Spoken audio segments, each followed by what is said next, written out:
Good evening, Juanita Phillips with ABC News. Things appear to have turned violent in the whale hunting grounds of the Southern Ocean.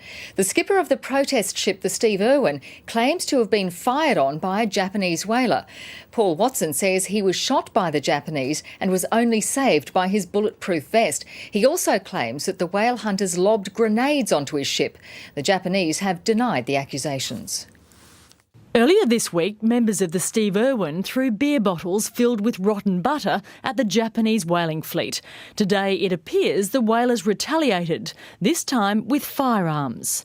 I felt this sort of impact on my chest. Didn't really think anything of it until I opened it up, and I found a bullet buried in the Kevlar vest that I wear. And it had also impacted, I have a badge that had just smashed behind the sweater and just bruised my shoulder. But it would have hit my heart if I didn't have the vest.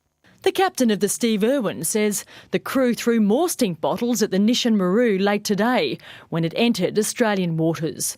When the boats were side by side, Paul Watson claims the Japanese Coast Guard lobbed 7 flash grenades onto the Steve Irwin.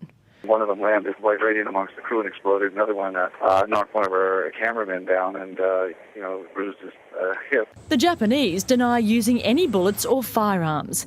Instead, they admit to firing 3 warning balls, also known as flashbangs, devices designed to make a noise but not injure. If Paul Watson has something lodged in his bulletproof vest, it's obviously been there for many years, or it was planted there. Either way, the federal government has been forced to intervene, saying it condemns any violence that causes injury. It's the latest in an ongoing battle on the high seas and what's proving to be a diplomatic headache between the two countries. In January, 2 crew members from Greenpeace boarded the Japanese ship and were held by the whalers, a tactic that delayed the hunt. Conservationists say their strategy has worked. We managed to stop them from whaling here for quite some time, and so it's been a very successful campaign. I think they're getting increasingly frustrated. Japan is expected to finish its so-called scientific whaling season in coming weeks. Sarah Clark, ABC News.